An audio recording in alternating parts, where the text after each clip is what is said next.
사랑하는 영락교회 지체들에게 주 안에서 평화의 인사를 전합니다. 오늘은 7월 13일 월요일입니다. 오늘의 묵상 본문은 열왕기하 18장 1절로 16절까지의 말씀입니다. 오늘의 본문 말씀은 이렇게 시작합니다. 이스라엘 왕 엘라의 아들 호세아 제3년에 유다 왕 아하스의 아들 히스기야가 왕이 되니 유다의 새로운 왕 히스기야가 나타나는 거죠. 히스기야는 요시아와 더불어 다윗 이후에 하나님께 칭찬을 받은 유일한 왕이죠. 히스기야의 어떤 면이 하나님께 사랑을 받고 칭찬을 받게 됐는지가 우리에게 도전이 됩니다. 근데 여기서 하나 신기한 것은 그가 아하스의 아들이었다는 거죠. 아하스는 나중에 므낫세와 함께 하나님이 가장 미움을 받았던, 하나님이 가장 싫어하던 그런 왕입니다. 근데 가장 하나님과 멀리 있었던 왕에게서 하나님과 가장 가까이 있는 하나님의 사랑하는 왕이 태어났다는 거죠. 어떻게 이런 일이 있을 수가 있을까요? 이것이 의미하는 바는 히스기야가 낳은 히스기야의 영이 하나님께로 왔다는 것을 말하는 거죠. 우리가 육신은 우리 육신의 부모에게서 나지만 우리의 영은 아버지 하나님에게서 오는 것입니다. 그래서 악인의 아들이 선한 사람일 수 있고 또 선한 사람의 아들이 악인이 될 수 있는 것이죠. 이것은 귀한 하나님의 영을 받았다는 그런 의미도 되고, 이 의미라는 것은 착하고 좋은 사람이 따로 태어난다는 의미가 아니라 아버지가 아무리 악당이고 악인이라 할지라도 그 자녀에게서 태어나는 그 영은 순결하고 깨끗한 영으로 태어난다는 거죠. 그리고 하나님을 사랑하고 하나님을 사랑하는 사람으로 자라났겠죠. 물론 아하스의 영향을 받았다면 그러기 쉽지 않았을 겁니다. 하지만 히스기야는 이사야라고 하는 그런 하나님이 특별히 세우고 기름 부음 받은 그런 하나님의 사람의 영향을 받으며 자랄 수 있었고, 또 여기 보면 2절에 그의 어머니의 이름은 아비오 스가리아의 딸이더라 이렇게 되어 있는데, 아비오 스가리아도 하나님의 사람이고 제사장으로 알려져 있죠. 그래서 이런 하나님의 사람들로부터 어린 시절부터 좋은 영향을 받고 또 자기 외할아버지니까 좋은 영향을 받고 자랐을 것이라고 우리가 짐작할 수도 있을 것입니다. 3절에 보면 히스기야가 그의 조상 다윗의 모든 행위와 같이 여호와께서 보시기에 정직하게 행하여, 여호와 보시기에 정직히 행한 왕들은 여러 명 있었지만 다윗의 모든 행위와 같이라는 이런 칭찬을 들은 왕은 다윗 이후에 처음이죠. 히스기야가 하나님의 특별한 인정과 사랑을 받는 그런 왕이었음을 보여주고 있습니다. 4절에 그가 여러 산당들을 제거하며, 놀라운 말씀이죠. 당연한 얘기겠지만 어떠한 이스라엘 왕들도 다윗 이후에 아무도 하지 못했던 일들을 히스기야가 했다는 겁니다. 하나님이 이것을 하라고 이렇게 얘기하는데 아무도 하지 못하죠. 그런데 히스기야가 놀랍게도 그 역대 왕들이 아무도 하지 못하던 일을 히스기야가 해버렸다는 거예요. 놀라운 일이죠. 그의 이 담대하며 단순한 믿음과 신앙, 이것이 유다의 역사에 어떤 일을 불러오는지를 성경은 증거하고 있는 것입니다. 단과 베델의 황금 송아지의 우상 숭배를 끊지 못했기 때문에 이스라엘은 멸망하고 말았죠. 그러나 유다는 이 히스기야 때문에 다시 한번 완전히 멸망할 위기에서 다시 한번 부활을 경험하게 됩니다. 이것이 하나님이 인도하시는, 하나님께 온전히 순복했을 때 하나님이 주시는 축복의 비밀이죠. 이것이 히스기야의 인생 가운데, 이 유다의 역사 가운데 어떻게 나타나는지, 이것이 성경이 우리에게 증거하는 비밀입니다. 주상들을 깨트리며 아세라 목상을 찍으며 모세가 만들었던 놋뱀을 이스라엘 자손이 이때까지 향하고 분향함으로 그것을 부수고 느후스단이라 일컬었더라. 느후스단이라는 것은 놋조각이다, 단순한 놋조각에 불과한 것이다 라고 선포했다는 거죠.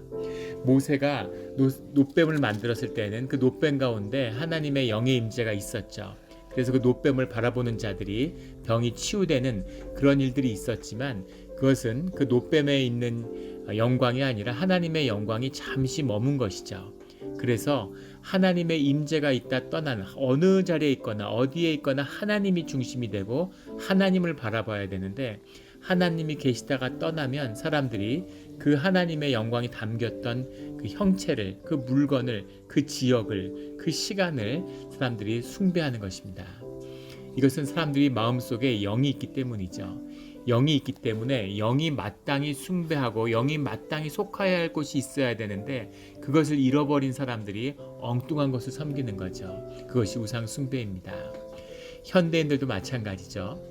유럽에서 가장 세속화됐다고 하는 대혁명을 통해서 완전히 종교를 몰아내고 모더니즘이 자리 잡았다고 하는 프랑스에서 타로점, 무슨 별점 이런 게 극성을 부리고 있습니다. 그런 신비주의가 가장 심한 게 프랑스고 파리죠. 사람들이 결코 그 심령에서 자유로울 수 없다는 것을 보여주는 겁니다.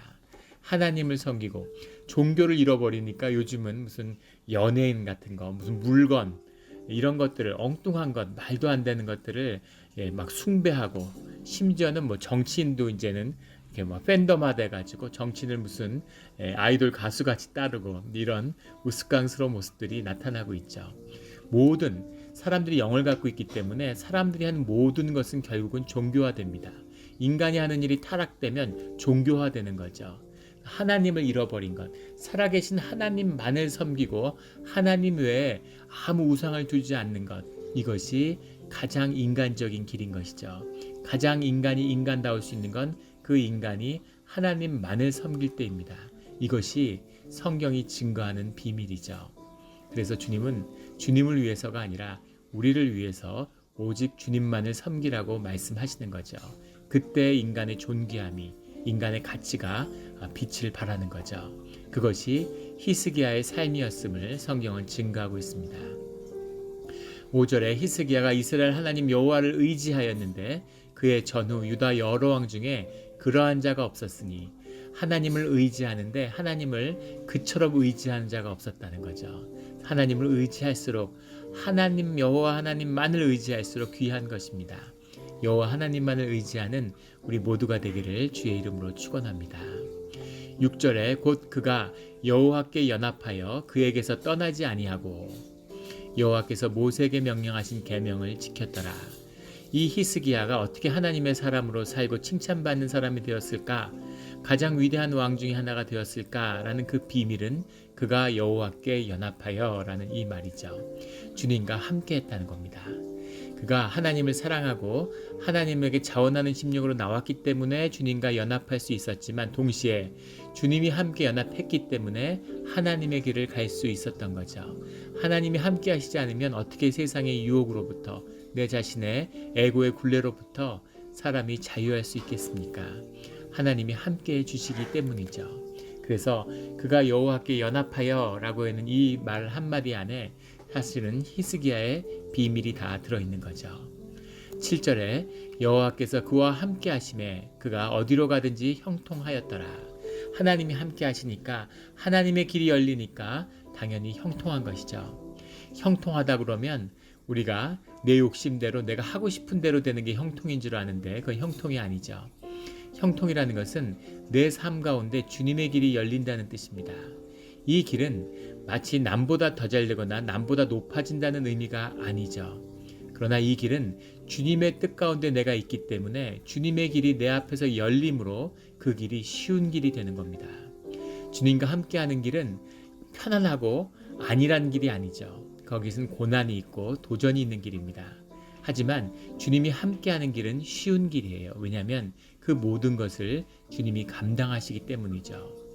또 주님이 하시는 길은 형통의 길일 수밖에 없는 게 주님의 인도하시는 길이 만물의 주인이신 주님이 주관하시니까 모든 것이 물 흐르는 것처럼 자연스럽게 열려가고 내 앞에서 이루어져 가는 것이죠. 이것이 형통의 비밀입니다.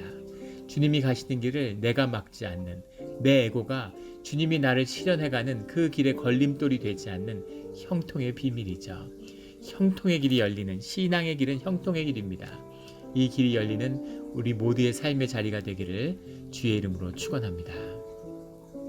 10절에 히스기야 왕의 제6년이요 이스라엘 왕 호세아의 제9년에 사마리아가 함락되매 역사적인 사건이 벌어지는데 이스라엘이 아수르의 침략에 무너져서 멸망하게 된 겁니다. 아람이 멸망하고 그다음에 이스라엘이 멸망하고 대제국, 세계 제국으로서 아시리아가 부상하고 있는 것이죠. 그래서 전대미문에 아무도 경험해보지 못했던 큰 위기가 예루살렘으로 닥쳐오고 있습니다. 12절에 그들이 하나님 여호와의 말씀을 듣지 아니하고 그의 언약과 여호와의 종 모세가 명령한 모든 것을 따르지 아니하였습니다. 이스라엘의 멸망이 주는 교훈, 그것이 예루살렘에 주는 교훈이 바로 주님의 말씀을 따르지 아니하는 것이었다는 거죠. 13절에 이 아수르의 위협이 직접적으로 이제 유다와 예루살렘에 닥쳐오기 시작합니다. 히스기야 왕 제14년에 아수르 왕 사네립이 올라와서 산헤드립은 사마리아를 포위했던 살만헤셀의 다음 왕이었던 사르곤 2세, 실제적으로 사마리아를 멸망시킨 왕이죠. 그 사르곤 2세의 아들입니다. 그가 왕이 되자마자 이제 애굽을 정복하기 위해서 애굽 정복에 나선 거죠. 그가 애굽 정복에 나섰는데 이때 유다가 길을 냈어야 되는데 아하스 때부터 조공을 바치고 아수르의 신하가 돼 있었는데 히스기야가 독립을 선언하고 오히려 블레셋을 침공해서 그 주변 지역들을 전부 차지하게 된 거죠. 전혀 생각지도 못했던 애굽을 점령하러 가야 되는데 그 길목에 유다가 있으니까 유다부터 점령하지 않으면 뒤가 불안해서 애굽과 전쟁을 하러 나갈 수 없는 겁니다. 참 신기한 것은 이 예루살렘의 지정학적인 위치가 우리 한반도와 너무나 흡사한 거죠. 해양으로 진출하려는 대륙 세력과 대륙으로 진출하려는 해양 세력이 항상 한반도에서 격돌하고 한반도를 지나가는 것처럼 아무 상관없는 피해를 입는 거죠. 우리가 일본의 몽골이 일본을 침략할 때 고려를 그 침략의 기지로 삼기 위해서 삼았다든가 아니면 청일전쟁 때 또는 러일전쟁 때 남의 나라 국토에 와서 자기네들끼리 전쟁을 하는 거죠. 동북아에 패권을 놓고 그런 일들을 유다가 이스라엘이 계속 경험하게 되는 겁니다. 그래서 애굽을 점령하기 위해서 사네립이 먼저 유다 지역을 공략해 들어오는 거죠. 14절에 유다의 왕 히스기야가 라기스로 사람을 보내어 아스루 왕에게 이르되 내가 범죄하였나이다. 유다의 모든 견고한 성읍들을 쳐서 점령하며 역사의 기록을 보면 사실은 예루살렘을 제외한 모든 성읍을 전부 아수르가 점령한 겁니다. 아수르가 떠오르는 세계 제국이었고 이 아시리아라는 것은 특별하게 철기 문명이 태동하고 철기 문명을 퍼뜨린 나라죠. 그러니까 문명의 차원을 달리하는 그런 세력이 이 소아시아에 퍼지고 있는 겁니다. 유다가 감당할 수 있는 나라가 아니죠. 뭐라 말할 수 없는 세계 제국인 거예요. 오늘날로 치면 뭐라고 그럴까요? 국력의 차이로 한다면 미국이 쿠바하고 싸우는 정도 되겠죠. 이건 상대가 안 되는 겁니다. 그러니까 순식간에 유다의 전 지역을 초토화시킨 거죠. 그런데 예루살렘이라는 건 요새 도시이기 때문에 예루살렘을 점령하기는 어렵습니다. 산에 있고 견고한 요새이기 때문에 이 당시에 그 아수르의 기록에 보면 이 히스기야를 새장의 새처럼 가뒀다. 예루살렘 안에 갇혀있지 어디도 못 나오게 그렇게 만들었다는 거죠. 그런데 그 지역을 점령한 라기스로 아수르 왕에게 사람을 보냈는데 라기스 역시 예루살렘 남방에 있는 요새 도시죠. 르호보암 왕 때 요새화된 중요한 군사기지인데 섬처럼 마치 대륙 세력이 한반도에 쳐들어오면 농성을 다 산에 들어가서 산성에 들어가서 농성을 하면 산만 남겨놓고 평지는 다 점령한 것 같은 그런 형국이 되었다는 거죠. 왕에게 이르되 내가 범죄하였나이다. 나를 떠나 돌아가소서. 왕이 내게 지우시는 것을 내가 당하리이다. 다시 아버지가 했던 것처럼 다시 은금을 바칠 테니까 용서해 달라 하고 이렇게 히스기야가 사네립 왕에게 이제 무릎을 꿇은 것이죠. 여기서 내가 범죄하였나이다라고 하는 이 표현은 성경에 죄를 짓다, 범죄하다는 표현이 많이 나오는데 일반적으로 쓰는 건 하타라는 겁니다. 미달했다 이런 뜻이죠. 하나님이 주시는 기준에 거기에 미치지 못하는 것, 이것이 하타고 범죄했다 이런 얘기입니다. 아온이라는 표현도 가끔 나오는데 그 표현들은 불법, 법을 어겼다, 율법을 지키지 않았다 이런 뜻이죠. 근데 여기서 범죄하였나이다 라는 건 하타티라는 말인데 이 말은 이제 정치적인 과오를 얘기하는 겁니다. 내가 분명히 정치적으로 실수했다 이제 이런 뜻이죠. 주님 앞에 범죄했다는 것과는 다른 이야기죠. 그러면서 아수르 왕이 곧 은 300달란트와 금 30달란트를 청하여 유다 왕 히스에게 내게 한지라. 히스기야가 이에 여호와의 성전과 왕궁 곳간에 있는 은을 다 주었고 여호와 성전문의 금과 자기 모든 기둥에 입힌 금을 벗겨 모두 아스로 왕에게 주었더라. 금 30달란트는 금 1달란트가 34.27kg 정도 된다 그러죠. 한 34kg 되는데 30달란트면은 한 1톤 정도 되는 거죠.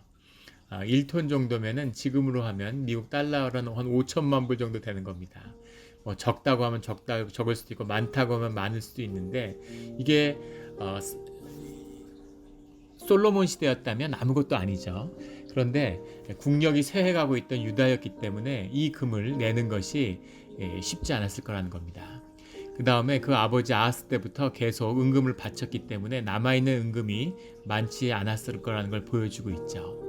히스기야 때 경제가 부흥하고 나라가 일어나서 금을 가져다가 자기 왕궁의 궁전과 성전에다가 입혔는데 그 입힌 거를 다시 벗겨내야 되는, 그러니까 참 참담하고 굴욕스러웠겠죠. 히스기야가 사네립에게 맞설 수 없다는 것은 분명히 드러난 겁니다. 앞에 나왔던 히스기야의 모습 같지 않죠? 이것은 히스기야의 신앙이 주님 앞에서 어떻게 자라나가는가 하는 걸 보여주는 겁니다. 자신의 경험에 자신이 익숙한 것으로 먼저 반응하게 돼 있죠. 사람의 기억이 사람의 존재를 주장하니까 사실은 아버지에게서 보고 배운 대로 제일 먼저 반응은 성전과 왕궁의 금과 은을 꺼내서 내어주는 것이었습니다. 이것이 히스기야가 처한 인간적인 대응이죠. 하나님의 사람이고 하나님을 사랑하는 마음이 있었는데, 그런데 사실은 히스기야 왕이 블레셋에서 군사적으로 성공을 거두고 효과적으로 왕궁을 치리했기 때문에, 그래서 사실은 자기 힘으로 한번 맞서보고 싶은, 아수로 한번 싸워보고 싶은 그런 마음이 있었을 거예요. 그것이 안 된다는 건 입증이 된 거죠. 두 번째는 거기에 대한 대응이 자기 아버지가 했던 방식과 왕국과 이스라엘이 했던 방식들, 그 당시 소아시아에 있는 왕들이 하는 방식으로 뇌물을 바치고 용서를 비는 식으로 그 위기를 벗어나려 한다는 겁니다. 그런데 그렇게 해서 이 아수르의 위협으로부터 벗어날 수 없는 거죠. 오히려 이 은금을 바치고 이런 식의 굴복이 더 큰 압제를, 더 큰 침략을 불러오게 된다는 사실을 내일의 본문이 이야기해 줍니다. 우리가 어려움을 겪으면 항상 우리 경험 속에 익숙한 것, 편한 것, 쉬운 것으로 대응하게 되어 있죠. 하지만 그것이 하나님의 길이 아니라는 겁니다. 하나님께 의지하는 것, 그것이 작은 문제든 큰 문제든 우리가 흔히 내가 감당할 수 있는 문제는 내가 감당하고, 내가 처리할 수 있는 건 내가 처리하고, 그리고 내가 감당할 수 없는 걸 주님이 도와주실 거라고, 그런 걸 주님한테 기대해야 된다, 이렇게 생각하기 쉽습니다. 그게 아닌 것이죠. 아무리 작은 것이라도 그것을 주님께 가져가서 주님과 의논하고 주님께 의지하는 것, 이것이 주님과 동행하는 길이라는 겁니다. 히스기야가 처음부터 믿음의 영웅이었던 것이 아니라 이런 시련과 아픔을 통해서, 좌절과 절망을 통해서 주님 앞에 나아가게 되는 거죠. 우리 모두가 그렇죠. 똑똑하고 잘나고 자신 있을 때, 그럴 때 주님 앞에 무릎을 꿇으면 참 좋겠지만 그런 사람은 거의 없죠. 그럴 때 절망하고 좌절하면서 어쩔 수 없는 어려움 속에서 주님 앞에 나아갑니다. 하지만 모든 일에 주님께 의뢰할 수 있다면 그거보다 큰 축복은 없겠죠. 예전에 한 여집사님이 그런 말씀을 하세요. 슈퍼마켓에 가서 장을 볼 때 하도 요거트 종류가 여러 가지 있어서 이걸 살까 저걸 살까 고민이 되다가, 주님 제가 뭘 사면 좋겠습니까? 하고 주님께 물어봤다는 그런 이야기를 나눈 기억이 납니다. 아니 주님한테 무슨 요구르트 먹는 것까지 이렇게 도움을 받아야 되나, 이렇게 생각할 수 있겠지만 그런 것을 주님께 의지하고 여쭤보는 그 마음이 귀하고 주님이 그 마음을 받아주시는 거죠. 우리가 나이 많은 아버지하고 부모님하고 자녀 문제나 우리 살아가는 문제를 의논드리는 것, 부모님이 이 문제를 뭘 얼마나 아시며 나이 드셔서 뭘 어떻게 판단하시겠어, 그게 아니죠. 그걸 의논하는 그 마음이 귀하고 소중한 것이죠. 하나님이 그 진실과 그 진정과 자원하는 심령을 받으시고 그것이 예배라고 우리에게 말씀하고 계십니다.